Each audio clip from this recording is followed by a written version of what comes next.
Hello বন্ধুরা, good morning. তো দেখো বসে পড়েছি রান্না বান্না নিয়ে। ওদিকে ভাত বসিয়ে দিয়েছি আর মোচা সেদ্ধ করতে বসিয়েছি প্রেসারে।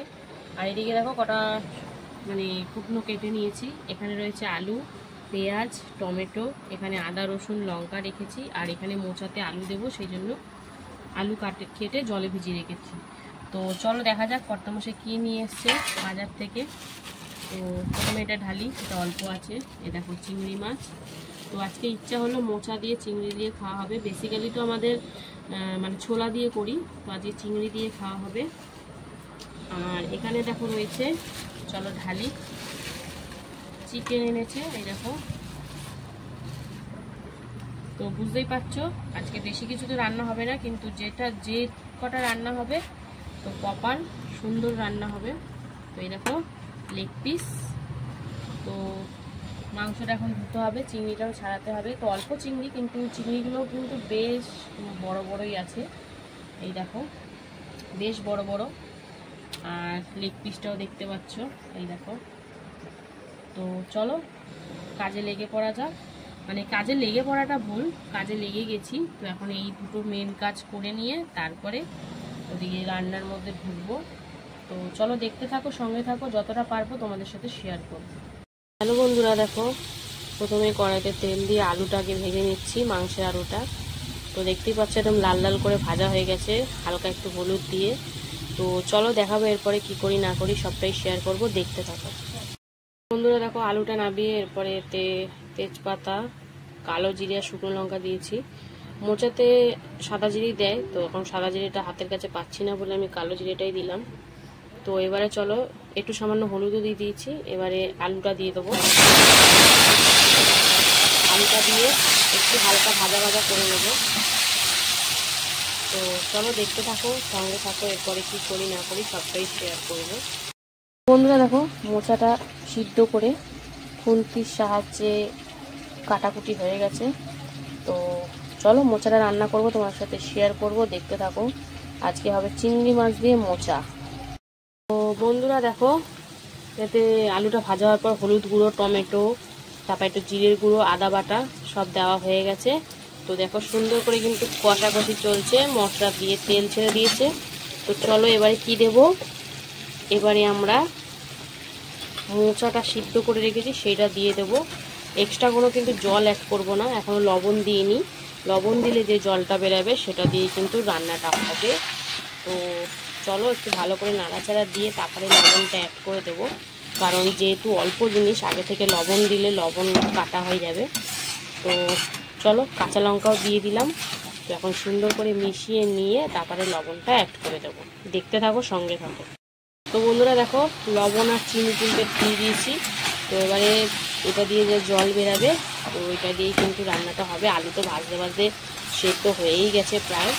তো চলো এটা প্রপার রান্না হোক, তারপরে এতে আর কি দেব না দেব বা কেমন হয় দেখতে সবটাই শেয়ার করব, সঙ্গে থাকবো বন্ধুরা। দেখো এখানে পেঁয়াজ ভাজা চলছে মাংসের জন্য।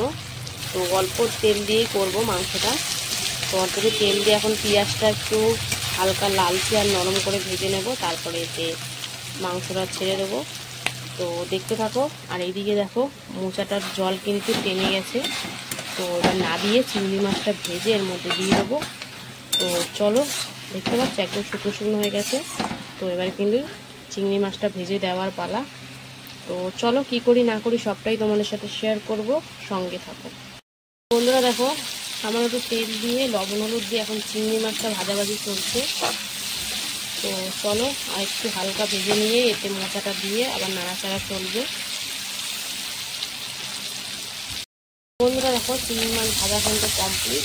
তো চলো এর মধ্যে এবারে মোচাটা দিয়ে দিই, দিয়ে আবার নাড়াচাড়া করে নেবো। বাবা কি ঝাঁজ উঠছে, বাকি হয়ে যাচ্ছে। তো চলো ভালো করে নেড়ে চেড়ে 2 মিনিট মতন তারপরে নামিয়ে ফেলবো। তো বন্ধুরা দেখো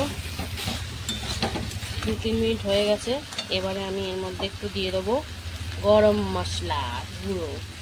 তো চলো এটা দিয়ে ভালো করে নাড়াচাড়া করে নিলেই কিন্তু রেডি আমাদের চিংড়ি দিয়ে মোচার ঘন্ট। তো চলো, এটা তো কমপ্লিট হয়ে গেল। এখন চিকেনটা হচ্ছে, তো চিকেনটা কিভাবে কি করি না করি সবটাই তোমাদেরকে দেখাবো। তো চলো, এটা এবারে নামিয়ে ফেলার পালা। বন্ধুরা দেখো, পেঁয়াজটা ভাজা হতে না হতেই আমি এর মধ্যে চিকেনটা দিয়ে দিয়েছি আর হলুদ দিয়ে দিয়েছি। তো দিয়ে এখন ভালো করে নাড়াচাড়া করে ভাজাভাজি হচ্ছে। তারপরে এতে একে একে মশলা দিয়ে দেবো। হলুদ দিয়েছি, তাতেও দেখি জল ছাড়ছে। তো দেখা যাক, একটু জলটা শুকনো শুকনো হলে মশলাপাতিগুলো অ্যাড করে দেবো। তো বন্ধুরা দেখো, চিকেন কিন্তু কষা হয়ে গেছে। তো এর মধ্যে আদা, রসুন, টমেটো, কাঁচা লঙ্কা পেস্ট দিয়েছি, সাথে জিরের গুঁড়ো, ধনিয়া গুঁড়ো, তারপরে চিকেন মশলা, কাশ্মীরি লঙ্কার গুঁড়ো, লবণ, সামান্য একটু হালকা চিনি, গরম মশলা সব দেওয়া হয়ে গেছে। একদম কষাকষি চলছে, বুঝতেই পারছো। আলুটাও দিয়ে দিয়েছি। তো চলো, পরিমাণ মতন জল দেব, দিয়ে কেমন কি ঝোল রাখবো সবটাই শেয়ার করব। তো সঙ্গে থাকো, দেখতে থাকো।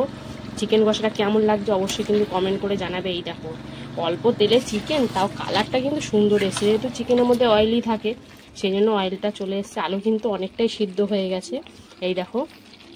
তো বেশি জলের প্রয়োজন নেই। তো চলো, সবটাই শেয়ার করব, দেখতে থাকো। দেখো, পরিমাণ মতন জল দিয়ে দিয়েছি। তো এবার ঝোলটা ফুটিয়ে ভালো করে আলু প্রপার সিদ্ধ হলে তারপরে তোমাদেরকে দেখাবো কেমন হলো না হলো। তো দেখতে থাকো, সঙ্গে থাকো। বন্ধুরা দেখো, চিকেনের তরকারি কিন্তু একদম রেডি। দেখতে পাচ্ছ গাঢ় গাঢ় ঝোল হয়েছে। তো আলু খালি সিদ্ধ হয়ে গেছে। তো চলো এবার নামিয়ে ফেলবো, আর তোমাদের সাথে কিন্তু আবার দেখা হবে খাওয়ার সময়। তো ভিডিও দেখতে থাকো, ভালোবাসা দিতে থাকো, সঙ্গে থাকো, পাশে থাকো। তো এখনের মতন টাটা, আর অবশ্যই ফলো করে নিও যারা যারা এখনো ফলো করোনি। তো চলো, খাওয়ার সময় আবার দেখা হবে, টাটা। হ্যালো বন্ধুরা, শুভ দুপুর। তো প্রতিদিনকার মতন কিন্তু দুপুরের লাঞ্চ থালি নিয়ে বসে পড়লাম। তো আজকের লাঞ্চ মেনুতে কি কি আছে চলো প্রথমেই দেখে নেব।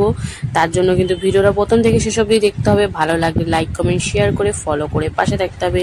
তো চলো, আজকের লাঞ্চ মেনুতে কি কি আছে দেখে নেওয়া যাক। প্রথমে দেখো, লাঞ্চটা সুন্দর করে সাজিয়ে নিয়েছি। রয়েছে গরম গরম ভাত, তারপরে রয়েছে একটুখানি লবণ, সাথে রয়েছে এখানে এক টুকরো পাতিলেবু, তারপরে রয়েছে পেঁয়াজ, আজকে শশাটা মিসিং, তারপরে রয়েছে মোচা চিংড়ি, তারপরে রয়েছে কিন্তু মাংস। তো আজকে বেশি রান্না হয়নি, দুটো পদই রান্না হয়েছে, কিন্তু জবরদস্ত পদ হয়েছে। তো চলো, কর্তামশাই একদম রেডি খাওয়ার জন্য। তো চিংড়ি মাছ দিয়ে মোচার তরকারি বেশ লাগে কিন্তু খেতে। ছোলা দিয়ে একটা অন্যরকম স্বাদ, চিংড়ি দিলে তো আর ডবল স্বাদ বেড়ে যায়। তো চলো, বেশ মাখামাখি চলছে, আর সত্যি খুব ভালো হয়েছিল। মানে খুব সুন্দর লাগছিল খেতে। মানে চিংড়ি মাছ তো গন্ধ গন্ধতেই খাওয়া হয়ে যায়, এই যা। আর চিংড়ির সাইজগুলো বেশ বড় বড় ছিল, তো বেশ ভালো লাগছিল খেতে। কর্তামার সাথে দেখো, চিংড়ি না খেয়ে আগে মোচার তরকারি দিয়েই কতটা ভাত খেয়ে নিচ্ছে। তো এবার চিংড়ি মাছটা খাচ্ছে, তো বেশ ভালো খেলাম। মানে দুপুরবেলা চিংড়ি মাছের তরকারি দিয়ে মোচাটা। তারপরে মোচা দিয়ে খাওয়া হয়ে গেছে। এবারে কিন্তু মাংস দিয়ে, এই দেখো মাংসটা ঢেলে নিচ্ছে একদম ধপ করে, বাটি শুদ্ধ উবুর করে দিল। তো লেগ পিসও আছে, অনেক কিছু, অনেক রকমের মাংস আছে, আলু আছে। তো এখন কর্তামশাই কিন্তু সুন্দর করে মাখা চোড়া করবে আগেই। তো একটু লেবু চিপে নিয়ে একটু লবণ দিয়ে ডলাডলি মাখামাখি সব চলছে। তো একটু শুধু শুধু খেয়ে দেখলো কেমন লাগছে, দেখছেন না, খুব সুন্দর হয়েছে। আর মাংসটা সত্যি সুন্দর হয়েছিল, কারণ ঝোল বেশি করিনি, একটু আরও গ্রেভি গ্রেভি করেছি, তো ভালোই লাগছিল। তো চলো, কর্তামশাই তো আলু দিয়ে চটকে নিয়েছে ভালো করে ঝোলের সাথে। তো এরপরে মাংস খেয়ে বলবে। মাংসটা দেখো ধরতে না ধরতেই খুলে গেল। সত্যি মাংসটা আজকে ভালো সেদ্ধ হয়েছে, আর একদম সফট হয়েছে, ভালো লাগছে। তো কর্তামশাই এবার মনে হচ্ছে পেঁয়াজ খাবে। হ্যাঁ, পেঁয়াজ দেখো ছাড়িয়েছে। এবার একটু মাংস নিয়ে, একটু আলু নিয়ে খাওয়া দাওয়া চলছে। তো এইভাবেই কিন্তু আজকে দুপুরের খাওয়া দাওয়াটা হলো। তো কেমন লাগলো অবশ্যই কিন্তু তোমরা কমেন্ট করে জানাবে। এবার দেখো লেগ পিসে কামড় দেবে। তো ভিডিওটা আমি এখানেই শেষ করব। ভালো লাগলে লাইক, কমেন্ট, শেয়ার করে ফলো করে পাশে থেকো। সবাই সুস্থ থেকো।